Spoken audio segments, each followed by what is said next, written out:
everybody, on today's show, we are talking books, 6 of them. It's time to choose the next book we'll be discussing. Each of our ladies will present a book choice and tell us why it should be our next read. Then we vote. So grab your cups. It's time for The Tea.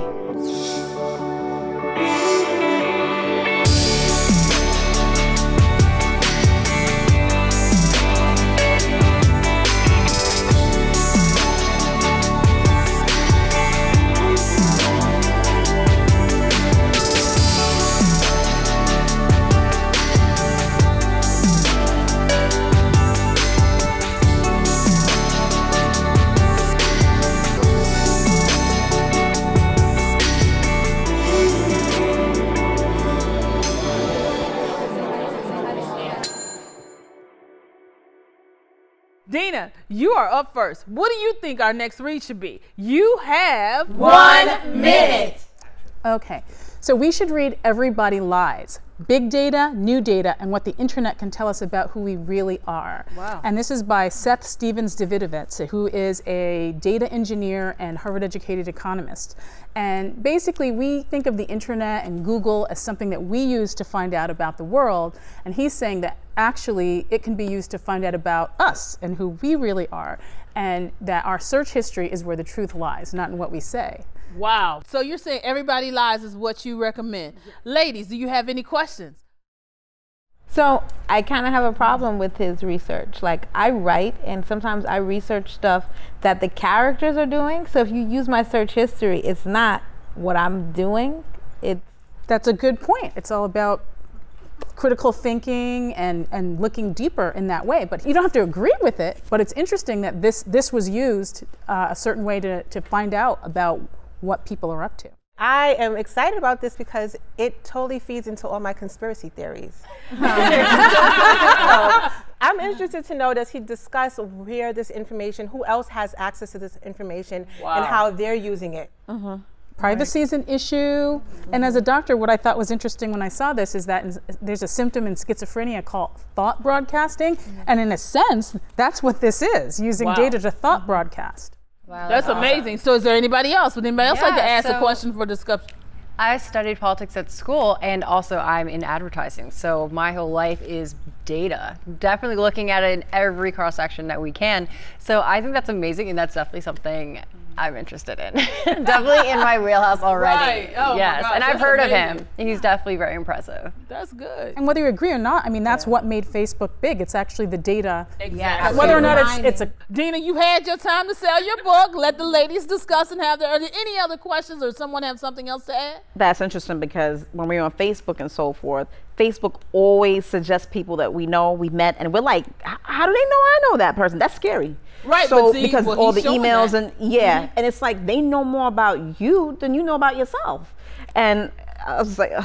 So that is it's a different book. That's interesting. So Dina, this is what you highly recommend: Everybody Lies by Seth Stephens-Davidowitz. That's right. All right. So Margarita, you're up next, and you know you only have what? 1 minute. All right. I have How to Be a Boss by Lilly Singh. She's been in Forbes 30 Under 30. She also has 11 million followers on YouTube. Wow. Yes, this chick compares life to a video game. How to defeat your enemies, how to get over the hurdles, etc. I mean, I love her point of views. And she also has you dictate, you know, she tells you mentally, have a note, have a goal, set down things, if it's not mentally, you can write it down. Awesome. You know, she's defeated a lot. And she's under 30. So Bawse comes from her swag, and yes, she's a comedian as well. But I like her stance on life and what she thinks and how to get over, you know, hurdles and just go with stuff, it. Margarita. So you're recommending How to Be a Boss. Ladies, do you have any questions or comments? Does she give us the cheat codes? The cheat codes, yes, she does. She breaks it down.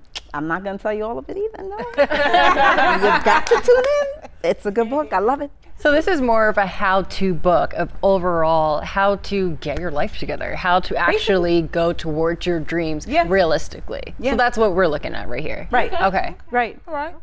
So would this appeal to people of all ages or particular age? You know what I say? I would say, because that is a good question, I say 20s and up. Okay. Because that's when you're starting life, basically. You're going to be out there. You know, you cannot you cannot, you got to go with the flow. You got to be strong mentally. So I would say 20s and up. And it's good for laughs too. Okay, well, good stuff. So, Margarita, can you hold the book for us one more time? How to Be a Boss by Lilly Singh. This is what you're recommending. Yes, I am. Well, all right, Nigeria, you're up next. And remember that you only have 1 minute. Okay, today I am recommending We Are Never Meeting in Real Life by Samantha Irby. She's a blogger at Bees Gotta Eat. And this book is a collection of essays, which I like because it's flexible. So you can skip around. You don't have to read it in order, but you're not going to want to skip anything. She has this really great dead-on humor. She talks about a lot of real-life stuff. There's just one essay where she's like, just forget it. I'm just going to stay fat. And Love it. She talks about her dating mishaps. She talks about her friends. She talks about feeling awkward, anxiety, and even things. It's so relatable. Like, I don't even suffer from anxiety, but there are just definitely moments where I've thought about that. Like, no, I don't feel like doing that. I don't want to do that. I don't want to go anywhere. Why are you taking me here? And she talks about how we communicate today, and texting versus having phone calls. And even though I grew up where we still had phone calls. Okay, so your minute is almost my minute's up. Okay, so then let's read the book, We Are Never Meeting in Real Life. All right, ladies, do you have any discussions, any questions? Yeah, so why is it called We Are Never Meeting in Real Life? Oh, well, I can't tell you why it's called that. But it is a reference to the way that we communicate with each other on social media, and the way that we speak and have relationships. Right. And that's kind of where that title comes from. Because that was going to be my question as well. I want to know, who are the other authors? You said there's a lot of essays. Who else is contributing to this book? No, all of them are all her essays. There's all her no essays. other. It's a collection of essays, but she is the writer of all the essays in it, and it's so exciting. Like, I want to write essays now. And the kitty is cute. I was about to say that. I want to comment on the cat. It makes you laugh and say, that's interesting. My thing is it's interesting how she uses a kitten that's wet and meow, I don't want to think anything, but I like how she uses her imagination and just implement, Well, all right, Nigeria, hold up your book again for us. So you are recommending We Are Never Meeting in Real Life by Samantha Irby. Absolutely, 100%. Awesome. So Janelle, you're up next. And remember, you only have 1 minute. I got it. So my book is Around the Way Girl by Taraji P. Henson. I love her. And she is definitely your favorite on the screen, whether it's in your TV or the movies. So I think this is so amazing because I also am very into acting and modeling, and she is outstanding. We see her in all the movies from Baby Boy to Empire. She's amazing. So what I actually love about her is that her story is really interesting, that she actually moved over to California when I think she's about 26. Her son was already born, single mother, and she decided to uproot herself and completely go on a limb to achieve her dreams. And that is amazing. So when if you're ever thinking that you're having a hard time reaching your next goal, whether it's small or big, I actually start to think of her sometimes, because just knowing that she was a single mother so young, right after school, and she actually went on a limb with very few dollars in her pocket, and look how she is today. And no, she hasn't reached any type of ceiling. She is still going. And so it really is, she's just amazing. So I really think that is so inspiring, that she's still going, she's still breaking barriers, and she has so many lessons to share to all of us. Exactly. So you're recommending Around the Way Girl by, I guess, a memoir of Taraji P. Henson. So ladies, do y'all have any questions that you would like to add, or anything to add to the discussion? Well, it's not a question, but it is a comment, which is I love that tenacious, like the audacity that she has to follow her dream. And I've seen her speak once, and she was talking about how she was going and they told her she was too old, and then she showed a clip of her, like one of her very first jobs. It was a small part, like on Sister, and she's like, here I am, I'm 26 and I'm playing 16, like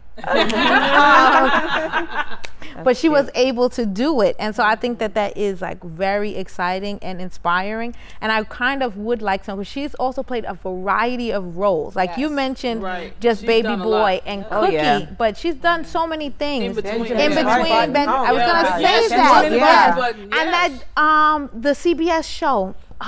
With the guy, the police show. Oh my God! Southland? No, it wasn't Southland. I know exactly what you're talking about. Yes. And I cannot think of it. But we're gonna have to look it up and come back to it on the next show. We'll have it. So if that is the book we choose, we'll have way more to add. So you are telling us that you highly recommend. Can you hold that up for us one more time? Around the Way Girl, a memoir for Taraji P. Henson. Yes. So guess what, Afi? You're up next. And you remember, you only have what? 1 minute. Yes, ladies, I know. So I am recommending We Should All Be Feminist by Chimamanda Ngozi Adichie. Now, this author was used by Beyonce in her Flawless song discussing women and how we're being nurtured. Yes, she is beyond brilliant, but her language is really accessible. And so for me, feminism has also always been like that F word.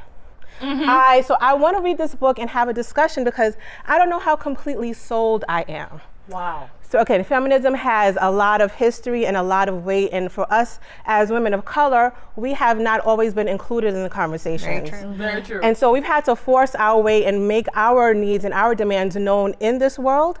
But again, I definitely want to also acknowledge that things are changing, and that, again, as women, we're coming together and we need to come together. So I'm really recommending this to really have that discussion, to see where we are now.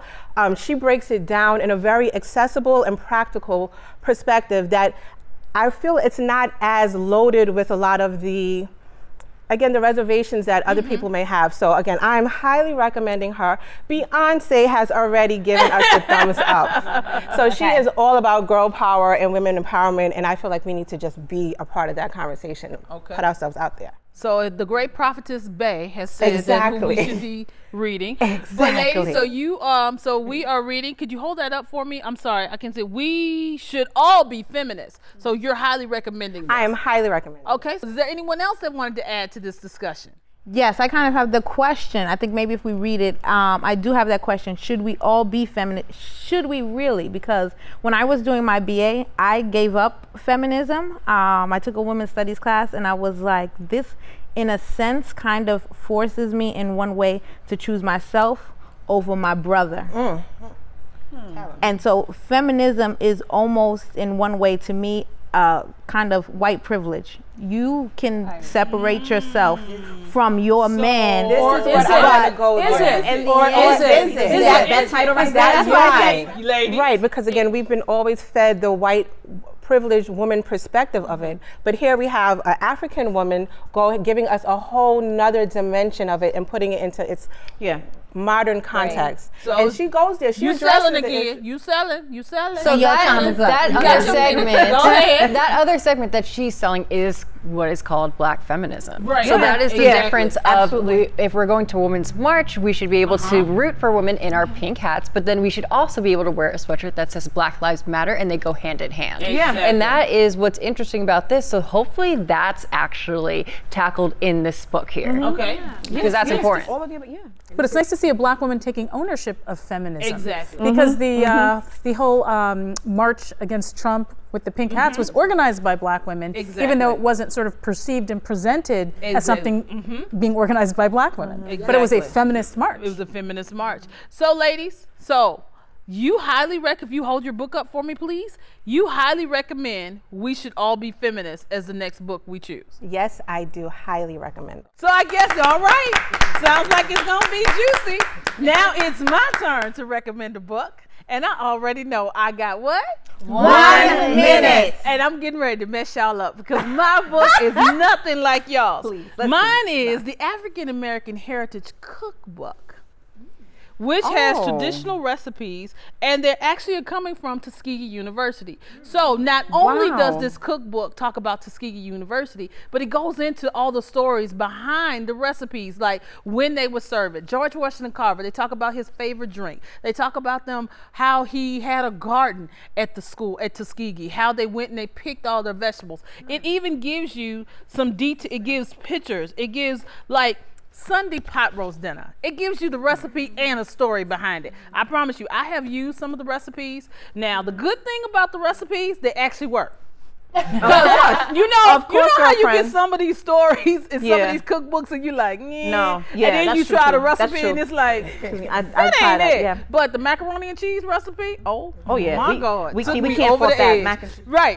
So I highly recommend this book. I know it's a little different from what everybody else has, but this is an awesome book. 1 minute.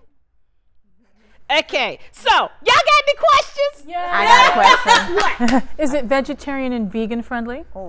It could be. Gluten free? It could be. But let's think about, but for real, some of them are because you know, if you're vegan or if you're vegetarian, you can change recipes to make it fit. But most of these are what's going on. That was homegrown stuff. Anybody else? Me. Yes. Have you tried the desserts? I'm a Oh, dessert girl, person.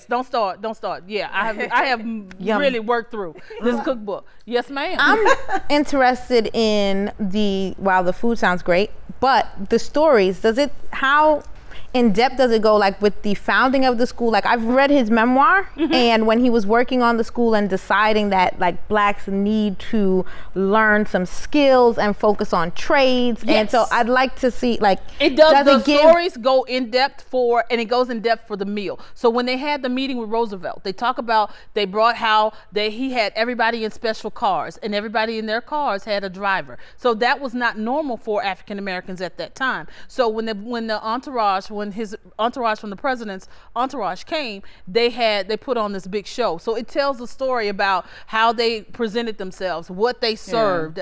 It even talks about how they how they picked the vegetables, how they chose the meals, what was his favorite meal. So it goes in depth, and it even talks about the Tuskegee Airmen. So that it opens up with stories about the airmen and what they did with them. Okay. Is there anybody else?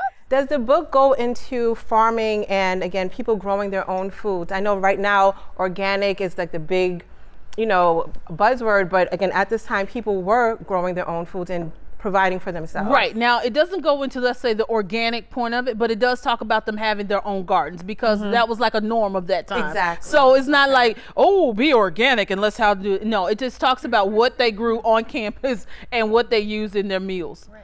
Yeah. Anybody else? See, I knew I was going to mess y'all up with this one. So yes, I do highly recommend this particular cookbook to you guys. This is a wonderful series that they started doing with Tuskegee, and I think there's another HBCU that they've done. I promise you, these recipes are amazing. Okay, it's voting time. Let's put all the choices on the screen while we write down our vote. Yes, I am so ready. Hey, it's time. I know exactly what I want.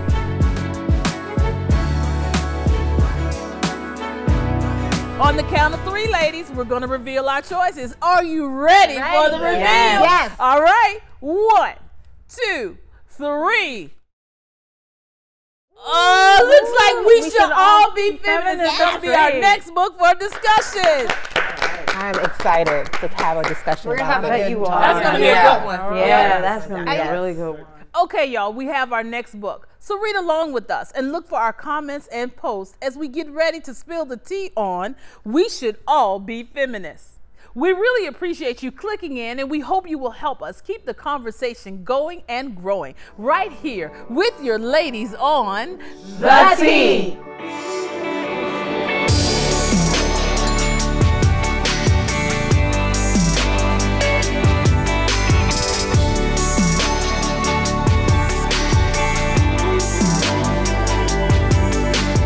Please subscribe to our YouTube channel, like us on Facebook, and look for us everywhere by searching Join the Tea.